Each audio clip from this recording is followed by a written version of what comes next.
후보들이 뿌려대는 문자와 여론조사 전화가 공해 수준입니다. 아무리 선거운동이라지만 사생활 방해라는 불만도 많습니다. 대학에 입학하자마자 아르바이트로 학비를 벌어야 하는 학생들이 적지 않습니다. 소득에 따라 대학생들 간에도 양극화가 나타나고 있습니다.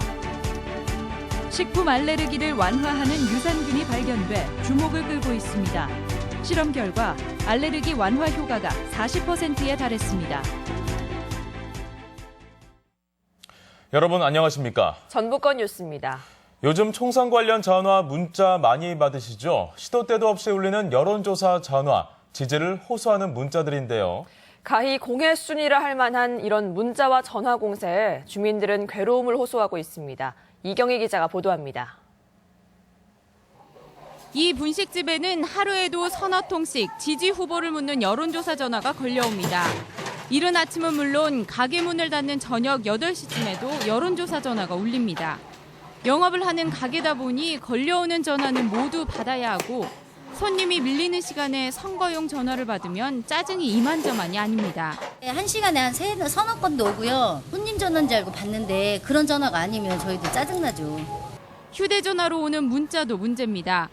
출마한 후보들이 지지를 호소하는 내용인데 직업이나 연령에 따라 하루에 수십 개의 문자를 받는 사람들도 있습니다. 심지어는 해당 지역구가 아닌 곳에서까지 문자가 오는 경우도 있습니다. 운전할 때도 왔었고 그냥 계속 왔던 게 되게 귀찮아요. 별 관심도 없는 사람한테. 선거법상 선거운동 기간에 보내는 홍보 문자는 한 번 발송에 20명씩만 나눠서 보낸다면 횟수 제한은 없습니다. 이런 이유로 선거사무소들은 친목단체나 당원 명부 등을 입수해 무작위로 연락을 돌리고 있습니다. 저희도 소프트 아르마를 해가지고 아는 사람들한테 자기하고 친한 사람들, 문자 보내기 괜찮을 만한 사람들 전화를 좀 적어달라. 항의를 해오면 명단에서 삭제를 하기도 하지만 수신 거부 방법을 표시하지 않는 문자도 많습니다. 현행 선거법에서는 개인정보의 입수나 사용에 대한 규정이 없습니다. 후보자가 그 문자 등을 발송하기 위해서 전화번호를 수집하는 것에 대해서는 선거법상 제한이 없습니다. 유권자들은 자신을 알리려는 노력도 좋지만 정당한 방법으로 선거를 치러주길 바라고 있습니다. MBC 뉴스 이경입니다. 더불어민주당 여론조사 경선에서 전주을 이상직 의원에 이어 박민수 의원도 본선 진출에 실패했습니다. 그제와 어제 이틀간 진행된 완주, 진안, 무주, 장수 선거구 2차 결선 투표에서 신인 가산점 10%를 받은 안호영 예비후보가 1차와 마찬가지로 박민수 의원을 근소한 차이로 앞서며 당내 공천을 받았습니다. 더불어민주당 현역 의원은 이제 4명으로 줄었으며 오늘은 익산갑의 이춘석 의원과 한병도 전 의원 간의 여론조사 경선 결과가 발표됩니다.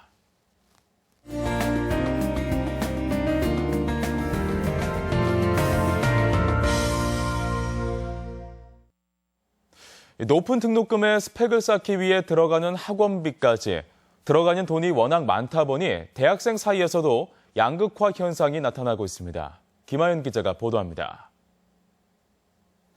대학생 이정효 씨는 편의점에서 야간 아르바이트를 하고 있습니다. 밤 11시부터 꼬박 7시간을 일하고 나면 잠시 쪽잠을 자고 다시 학과 수업에 나서야 합니다. 학비 마련을 위해 방학 때는 일용직 노동과 공장 일까지 2-3개의 아르바이트를 했지만 수백만 원의 학비는 채우지 못했습니다. 지금 취업에 대한 부담은 당연히 갖고 있죠. 그런데 일단 먹고 살아야 되는데 그 취업에 대해서 어떻게 생각할 겨를이 없어요. 정효 씨가 이렇게 아르바이트와 학업 사이에서 고민하는 사이 또 다른 대학생들은 취업 준비에 매진을 하고 있습니다. 대학생들이 취업 과외까지 받는 무한 경쟁 속에서 자격증과 스펙 쌓기만으로도 하루하루가 벅찹니다. 저희 부모님 같은 경우는 그러니까 그 역할에 충실하라고 해서 이제 지원을 해주시지, 제가 만약에 대학교를 안 다니고 놀고 있으면은 분명히 저희 부모님은 저를 지원을 안 해주시거든요. 등록금의 높은 반값, 각종 학원비까지 취업이라는 문을 통과하기 위해 들어가는 돈은 하루가 다르게 치솟는 상황. 부모의 경제력은 학생들의 일상과 취업 여부, 취업 이후의 삶까지 좌우하는 요소가 됐습니다. 이제 가정 형편이 그렇게 안 되니까 또 이제 돈을 벌어야 되고 그럼 아르바이트를 해야 되고 그럼 공부를 못 하고 장학금을 못 받고 취업을 한다 손 쳐도 대학에서 갈린 계급을 극복하기는 좀 어렵지 않나.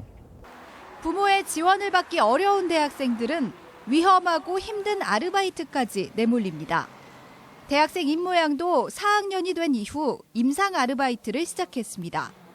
시판되지 않은 약을 젊은 나이에 먹는 것이 걱정이 되기도 하지만 취업 준비와 병행하려면 시간이 적게 드는 이 일을 선택할 수밖에 없었습니다. 알바 안 하고 좀 편하게 공부했으면 좋겠다는 생각도 되게 많이 들고 그러면 더 좋은 성적도 받을 수 있고 뭐 취미생활 막 이런 것도 할 수 있는 시간이나 그런 게 있었으면 좋겠다는 생각도 많이 들어요. 꿈을 실현하는 일은 물론 학생회 등 소위 사회 목소리를 내는 일도 이른바 흑수저 대학생들에겐 먼 이야기. 이 시대의 대학생들은 정식 사회인이 되기도 전에 양극화를 경험하고 내면화하고 있습니다. MBC 뉴스 김하연입니다. 초등학교 6학년 사회교과서의 역사 왜곡 내용이 논란입니다. 도내 33개 단체로 이뤄진 한국사 국정화 저지 전북 네트워크는 어제 도교육청에서 기자회견을 열고 초등 역사 교과서의 70년대 서술에 독재라는 단어가 빠지고 위안부 서술이 삭제되는 등 124곳의 오류와 편향성이 있다며 폐기할 것을 촉구했습니다. 이들은 이번에 배포된 교과서를 통해 향후 국정 역사 교과서의 방향도 짐작된다며 국정화도 중단해야 한다고 주장했습니다. 시내 곳곳에 걸린 아파트 분양 불법 펼침막 때문에 골머리를 앓던 전주시가 올해부터 강력한 단속을 시작했습니다. 이를 내건 분양 대행사뿐 아니라 아파트 시행사에도 책임을 묻기로 했습니다. 고차원 기자입니다. 지나다니는 사람과 차량이 많은 도청 앞 도로에는 펼침막이 항상 걸려 있습니다. 주로 아파트 분양을 알리는 불법 펼침막인데 단속반이 떼어내도 어느새 다시 걸리기 일쑤입니다. 목적지까지 갔다 오면은 다시 돌아오거든요. 그러면 다시 또 붙어요. 20-30분 내에 다시 또. 전주시가 올해부터 이런 불법 펼침막에 대해 칼을 빼들었습니다. 완상구의 경우 최근 보름간 단속을 벌여 700여 장의 불법 펼침막을 수거했고 아파트 분양 대행사 11곳에 1억 7천여만 원의 과태료를 부과했습니다. 그동안에는 최고 500만 원 한도에서 과태료를 물렸지만 올해부터는 한 장당 25만 원꼴로 예외 없이 부과한 것입니다. 한창 분양 중인 아파트 분양 대행사 한 곳은 과태료 5,400만 원을 부과받았습니다. 그 불법 현수막 때문에 많은 민원을 제기하고 인상을 찌푸리고 있는 그런 실정이 있기 때문에 이걸 바로 잡지 않으면 아마 전주시가 온통 불법 현수막으로 뒤덮일 것 같습니다. 전주시는 앞으로 5개 광고물법을 원칙대로 적용해 아파트 시행사는 과태료, 분양 대행사는 고발할 방침입니다. 또한 3월 이후에는 건축물 분양이 아닌 모든 불법 펼침막도 똑같은 기준을 적용할 예정이라며 강력한 단속 의지를 밝혔습니다. MBC 뉴스 고차원입니다. 아이들이 무심코 먹은 음식에서 알레르기가 나타나 고생한 경험 있으실 텐데요. 이 식품 알레르기를 완화시키는 유산균을 농촌진흥청이 발견해 주목을 끌고 있습니다. 보도에 강동엽 기자입니다. 전주의 한 어린이집. 식품 알레르기가 있는 원생의 명단과 피해야 될 음식들이 식당 앞에 적혀 있습니다. 아이들의 경우 특정 음식을 잘못 먹어 알레르기가 나타나면 구토나 두드러기뿐만 아니라 심할 경우 호흡곤란까지 일어날 수 있기 때문입니다. 먼저 조사를 한 다음 알레르기 있는 아이들이 있으면 음식을 조정해서 아이들에게 제공을 하고 있습니다. 식품 알레르기는 영유아와 초등학생의 15% 정도에서 나타날 정도로 흔한데 이를 완화시키는 유산균이 처음으로 발견돼 관심을 모으고 있습니다. 신생아의 장에서 분리한 비피더스균 KACC91563입니다. 이 비피더스균의 단백질이 장 안에서 알레르기 유발 세포에만 흡수돼 세포가 스스로 죽도록 유도하는 겁니다. 한 달간의 동물 실험 결과 이 비피더스균의 알레르기 증상 완화 효과가 최대 40%에 이르는 것으로 나타났습니다. 연구 결과는 알레르기 분야의 세계 최고 저널인 알레르기와 임상면역 학회지에 게재됐습니다.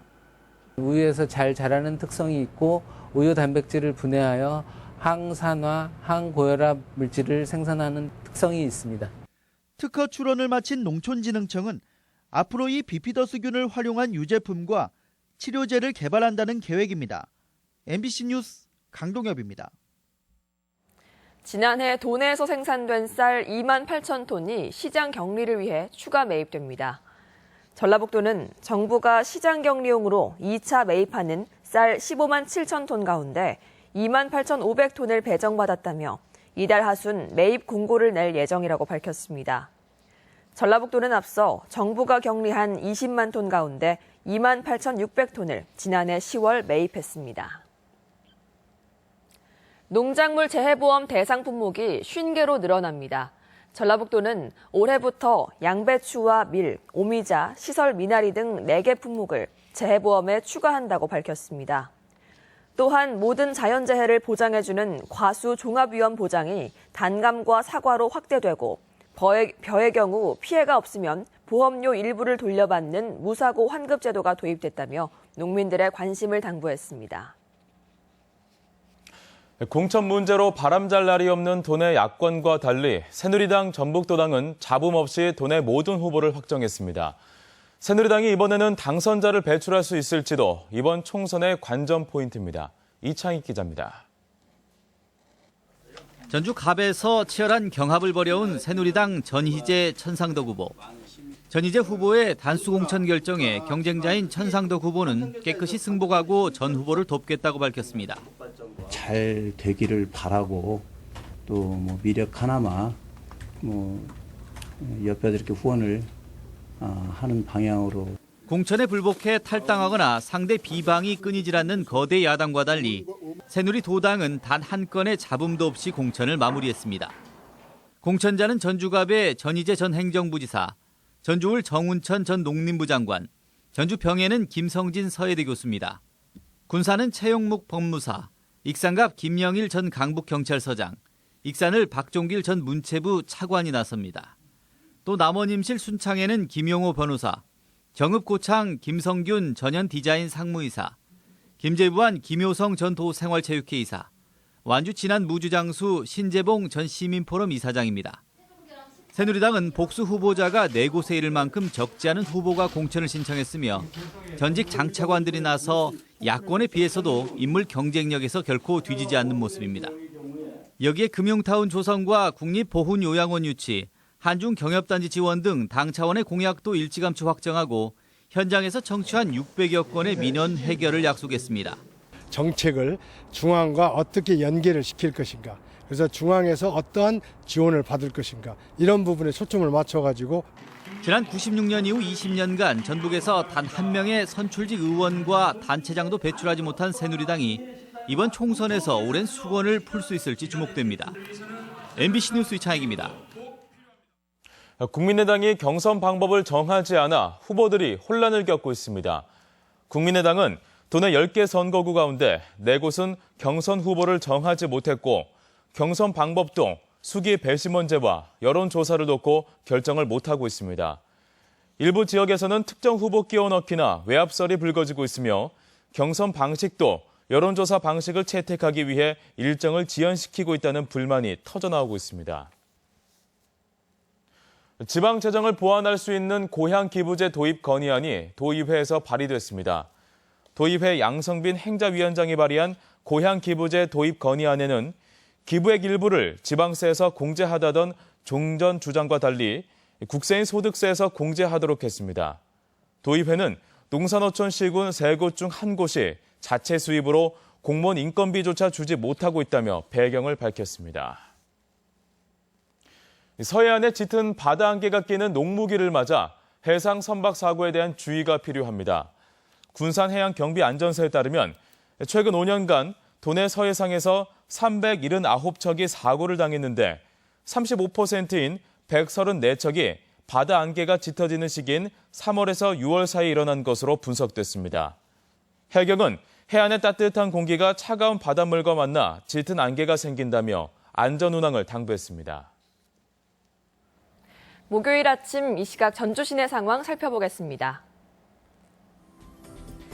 네, 현재 보시듯이 전주역 방면 10차선 모두 원활한 흐름 보여주고 있습니다. 그 밖에 어운터널 사가의 서행 구간을 제외하면 백제대로 전 구간에서 현재까지는 원활한 흐름 보여주고 있습니다. 지금까지 전주 시내 상황이었습니다.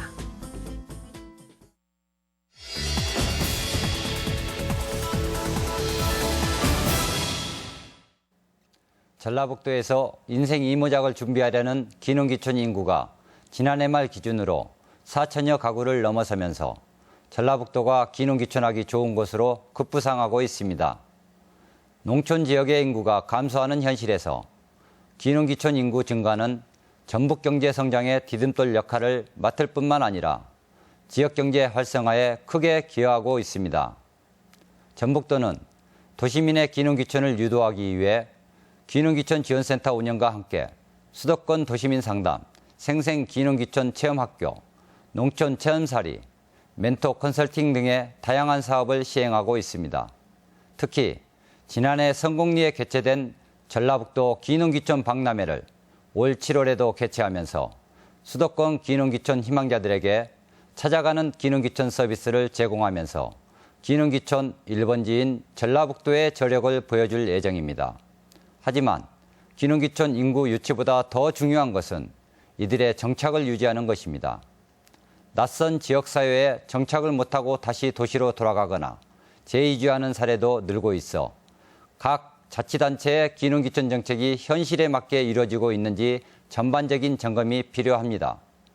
이러한 정착 실패와 시행착오를 줄이기 위해서는 초기 정착 비용을 크게 줄여주고 선배 기농인들 또는 기존 농촌 주민과의 만남의 자리를 지속적으로 마련하는 등 기농기촌인들이 안정적으로 정착할 수 있는 장기적인 시책이 추진되어야 할 것입니다. 기농기촌은 지역 발전의 새로운 원동력이자 시작입니다. 전북도와 지자체는 기농기촌인들이 지역사회의 중요한 구성원으로 자리매김할 수 있도록 역량을 집중해야 하겠습니다. MBC 논평이었습니다.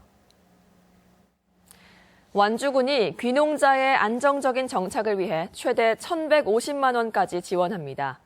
완주군은 귀농자가 주택을 매입하거나 신축할 경우 최고 500만 원을 지원하고 영농 목적으로 농지를 임차하면 250만 원, 출산 장려금 120만 원, 기타 교육훈련비 등을 포함해 귀농자에게 최대 1,150만 원을 지원합니다.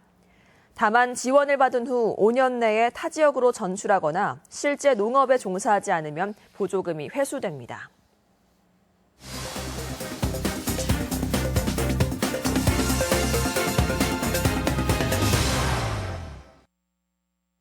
산업용 장갑 제조업체로 베트남에서 국내로 복귀한 우성섬유가 정읍에 둥지를 틀게 됐습니다.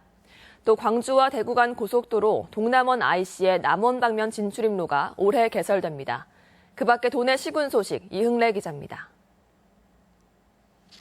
산업용 장갑 제조업체인 주식회사 우성섬유가 정읍 농소농공단지에 60억 원을 투자합니다.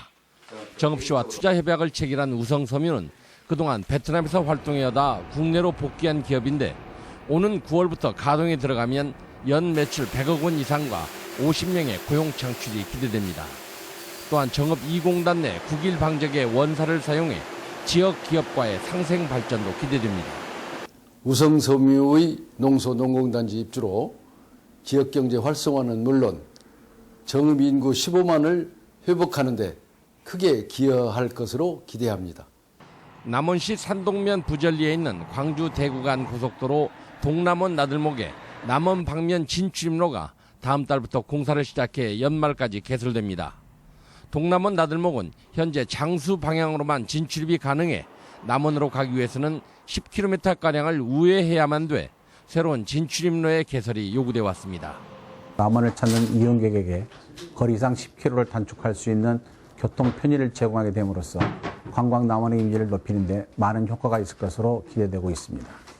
진안군 어린이 급식관리지원센터가 문을 열었습니다. 진안군이 직접 운영하는 진안군 어린이 급식관리지원센터는 영양사가 없는 관내 18개 소규모 어린이 급식시설에 식단 관리 등 전반적인 서비스를 제공하게 됩니다.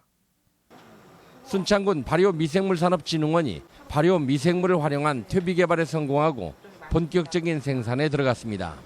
이 퇴비는 다양한 식물병에 효과가 있고 식물 생장에도 유용해 친환경 농업에 많은 도움을 줄 것으로 기대됩니다. MBC 뉴스 이웅래입니다. 이어서 도내에서 열리는 행사와 문화 소식입니다. 전라북도립 국악원이 오늘 한국소리문화의 전당에서 신춘음악회를 갖습니다. 전주공업고등학교가 개교 100주년을 맞아 내일 전북대 삼성문화회관에서 관악동문연주회의 축하 연주회를 갖습니다. 로맨틱 코미디 연극 애정 빙자 사기극이 내일부터 전주 한해랑 아트홀에서 공연됩니다. 전주 한지박물관은 오는 20일까지 한지 작가 유시라의 작품을 선보입니다. 서양 화가 양수균의 5번째 개인전이 교동 아트 스튜디오에서 열리고 있습니다. 군산시는 오늘 월명공원에서 시민과 함께하는 나무 심기 행사를 개최합니다. 춘향골 아카데미 특별 강좌가 오늘 남원 춘향문화예술회관에서 성공을 부르는 유쾌한 대화법이란 주제로 진행됩니다. 김채송화 한국웃음연구소장의 초청 강연이 오늘 김제시청 대강당에서 열립니다. 전라북도 문화콘텐츠 산업진흥원은 교육부터 취업까지 지원하는 문화콘텐츠 아카데미 수강생을 내일까지 모집합니다. 전주 소비자정보센터는 놀면서 체험하는 소비경제교육에 참여할 초등생을 접수받습니다. 오늘 우리 지역 날씨입니다. 전라북도 지역은 오늘 대체로 맑다가 오후부터 점차 흐려져 늦은 밤부터는 비가 내리겠습니다. 낮 최고 기온은 군산 17도, 전주 19도 등 어제보다 2, 3도가량 높아 포근하겠습니다. 바다의 물결은 서해남부 전해상에서 0.5에서 2m로 일겠습니다.